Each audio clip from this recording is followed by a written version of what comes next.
C'est fou. Ça ressemble à une histoire drôle, mais apparemment ce n'en est pas une. Hier encore, j'étais le roi d'un pays peuplé par une bonne petite dizaine de millions d'habitants. Et ce matin, à l'heure du petit déjeuner, je suis forcé de constater que, apparemment, du moins, je suis toujours le roi, mais le roi d'un pays vidé de sa bonne petite dizaine de millions d'habitants.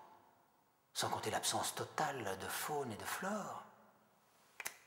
Même pas un gazouillis de piaf pour me souhaiter le bonjour. Pas le moindre pétale de rose à l'horizon. Même les épines s'en sont allées. Hormis quelques vieux cailloux mal aimés, mes citoyens se sont fait la malle avec leurs valises, emportant tout avec eux jusqu'au paysage. Ils ne m'ont laissé que des flocons de nuages. Faut le faire, hein.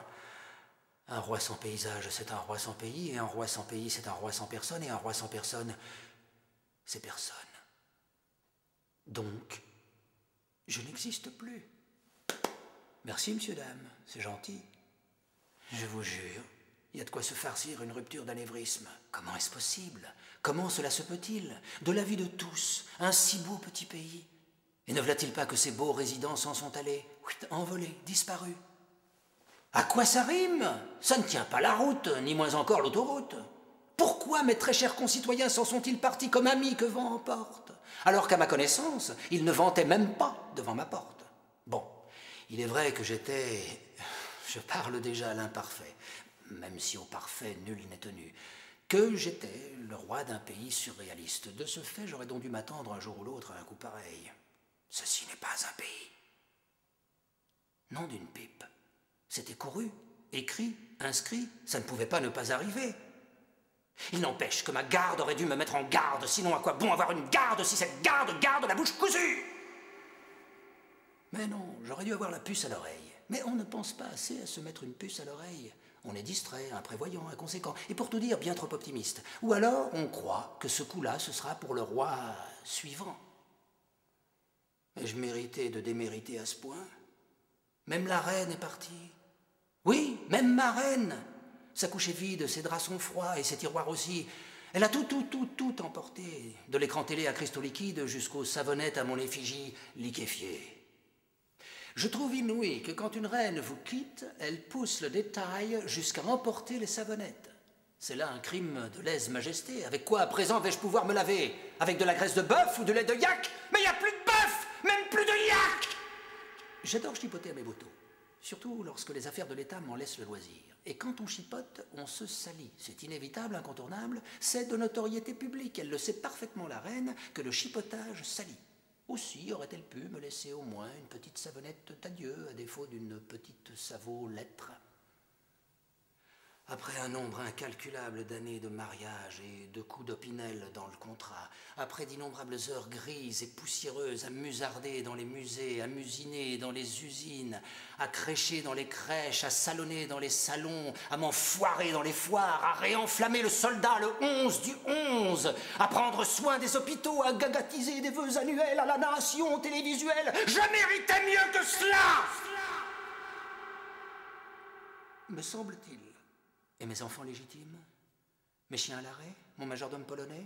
Mon chauffeur ukrainien? Ma petite technicienne de surface mauritanienne?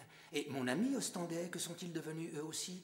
Quelle mouche les a piqués de me quitter sans même me laisser un post-it sur le frigo?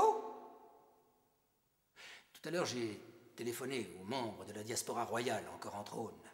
Nul n'a pu me dire ou voulu me fournir la moindre information sur la transhumance de tout mon peuple et le départ de ma femme. Dans le passé, il est maintes fois advenu que c'est le peuple qui chasse son roi, son souverain, son suzerain. Mais jamais, au grand jamais, il n'est arrivé dans l'histoire que le peuple se chasse lui-même. Un pays ne se vide pas, au contraire, avec le temps il se remplit. Car s'ils sont partis, c'était pour aller quelque part. C'est juste, hein, quoi? Ils ne peuvent pas être tous montés au paradis, ils ne peuvent pas être tous descendus aux enfers, donc il devrait au moins en rester quelques-uns occupés à bêcher leur jardin. Moisiverés, hein? Eh ben non, pas un quidam, pas une seule tête de mouche à l'horizon, à croire qu'elles ont toutes pris la mouche, les mouches. Pourtant j'ai horreur des mouches, hein, surtout les grosses bleues, vertes, dégueu. J'avais même donné ordre à mon armée de tirer dessus à vue sans sommation. Mais aujourd'hui, je prie pour qu'une bonne vieille grosse mouche à merde fasse son apparition et me fonce dessus tel un kamikaze sur son porte-avions préféré. C'est à désespérer, Biancourt. Quelle mouche vous pique les mouches pour que vous abandonniez votre roi? Mon royaume pour une mouche! Ce qui m'arrive, je ne le souhaite pas à mon pire ami. Être roi couronné et ne même pas avoir une mouchette pour confidente. Ne pas pouvoir me blottir entre ses pattes, en pleurant sur son épaule et en regrettant le temps béni de l'enfance, où la cuisinière du château s'écriait d'une voix horrifiée « Il y a une mouche dans le lundi !» Qu'ai-je fait ou que n'ai-je pas fait pour que mon peuple me quitte sans un adieu, sans même avoir tiré un seul coup de feu? Mon règne ne valait donc pas une balle. Pas un balle, ouais! Et lorsque je mourrai, qui va m'enterrer? Qui va me prier? Qui va me pleurer? Qui va me moucher? Qui?